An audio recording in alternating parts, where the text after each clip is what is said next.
Kristo mayong hapon kaninyong tanan. So karon medyo no aduna na pagida ipaambit o isang yaw mahitungod kini sa pulong sa Dios. So ang atong baga-iskutan karon medyo no kaning unsa tong gitudlo ang pag-ampo sa Dios medyo no ni Hesukristo no. So sa dihang katong sumusunod ni Kristo no nga nag-ingon kang Hesus no nga guro unsaon man namo pag-ampo no. So mabasa na diya sa Lucas kapitulo 11 bersikulo 1 medyo no nga nag-ingon ng isa ka sumusunod ni Kristo nga guro kung saon daw ang pagampo. Sumoto si Kristo may no diha nga iyang gitudlo katong diha sa Mateo 6 bersikulo 6 hangtod sa 13 mention mo nang amahan namo. So kana mention no para masabtan nato ang konteksto niya na mention kung unsa atong gamiton nga interpretation tools aron diin masabtan nato ang buot ipasabot dina sa sitas nga gitudlo sa Dios no nga unsaon pagampo. So ang pag interpretation to so pagkumpara mga igsunoong sa maong context mga igsuno basahon na siya nga bago kay Mateo 6 9:13 man to mga so basahon to ang wala pa nag 9 or lagpas sa 13 mga aron diin masabtan nimo ang buong nga konteksto man na mga and then bawat isa mga atong og di na mention i-cross o cross references nato mention ikumpara nato sa laing teksto nga mao nga sa pareha niya na mention sa Mateo 6:9.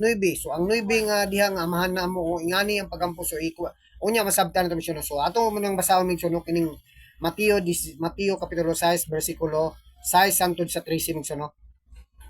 So atong basahon mention isa-isahon nato ang iyang kanang pag-interpret nato sa unsay gigamit nato nga interpretation tools mention no. So Mateo 6 bersikulo 9 mention no.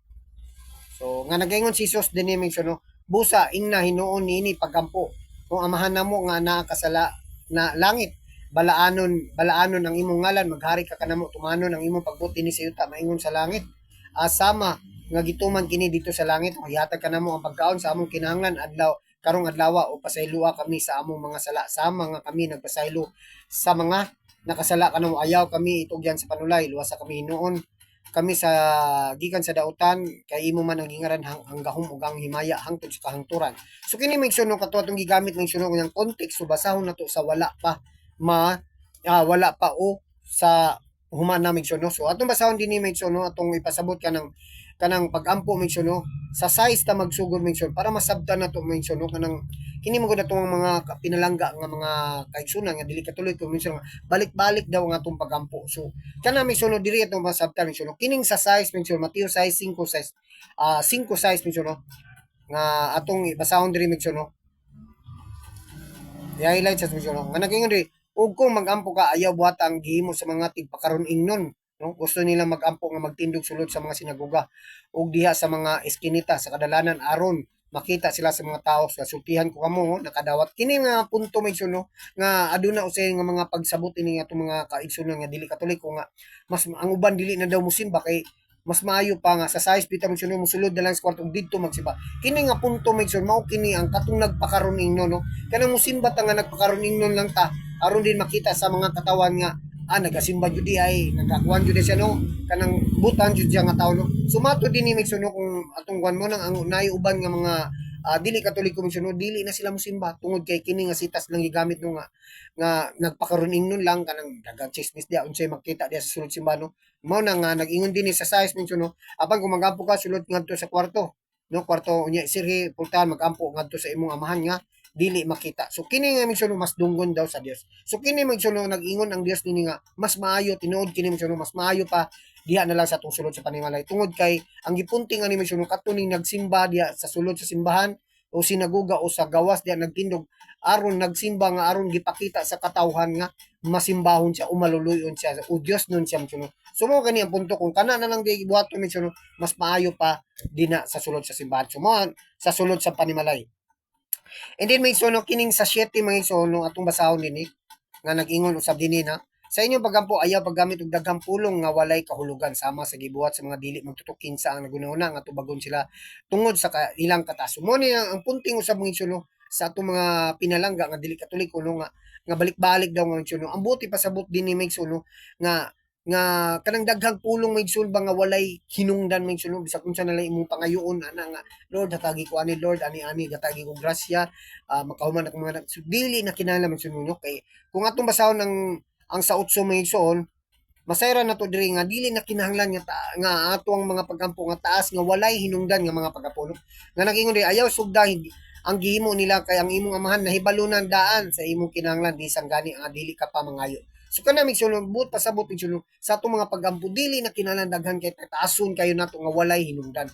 So kung taason na to mig sulong nga naay hinungdan pwede kayo mig sulong kay kining amahan namo mig sulong sugo man ni sa atuang Ginoong Kristo nga ingani ang pagampo. So muni nga dili ningon nga walay hinungdan kun dili dako kayo nigbili man no. So mo na ang atuang interpretation tools no, ang konteksto basahon siya no. Mo na ang giyatong gipasabot. And then dinhi sa 9 may iso no.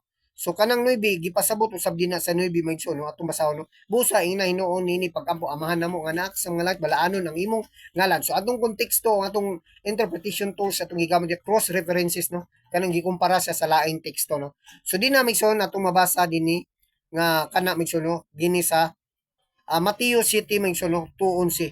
So nga nagingon di pangayo og kamo hatagan pangita og kamo makaplagan manuktok og kamo sa pultahan ug ang pultahan ablihan alang kaninyo kay mangayo hatagan o mangita makaplagan ug ang manuktok ablihan kamong mga amahan hatagan ba ninyo bato ang inyong anak nga mangayo og siyag pan so hatagan ba ninyo bitin ug mangayo siyag isda mo na may suno ang punto nga ang atong Dios amahan min sulong atong nangayo kita sa atong mga panginahanglan suno sama sa gitudlo sa Dios so hatagan gyud ta og kung nangayo tag panhatagan yung taog pan sa Dios no pero ang Dios ra ang nasayod niya na and then dinhi sa Jes Migson no katong Mateo Jes no na nag-ingon din ha so atong basahon may una Migson no so Mateo 6 so mo na itong mga rep no Mateo 6 tong interpretation tools no so nga nagingon diri sa size medyo maghari ka kanamo og tumano ng imong pagbuot dinhi sa yuta sama nga gituman kini didto sa langit. So kana nga kuan mention ang atong interpretation tools gigamit niya na no.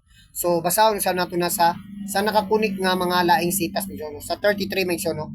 Mateo kapitulo 6 bersikulo 33. So nga nagingon diri apan labaw sa tanan paharian ninyo ang Dios na magkinabuhi kamo uyon sa iyang kabuton o uban nga butang ihatag ra diha kaninyo. So mo na maigsoon no nga ang Dios maigsoon no sa atong mga pagampo no nga mismo ang Dios ra nasayod niya na maigsoon no o kanusan niya ihatag og ang Dios ra nasayod no maghari ka namo tumano ng imong pagbuot. So ang Dios ra ang magbuot maigsoon no kung kanusa gihatag no.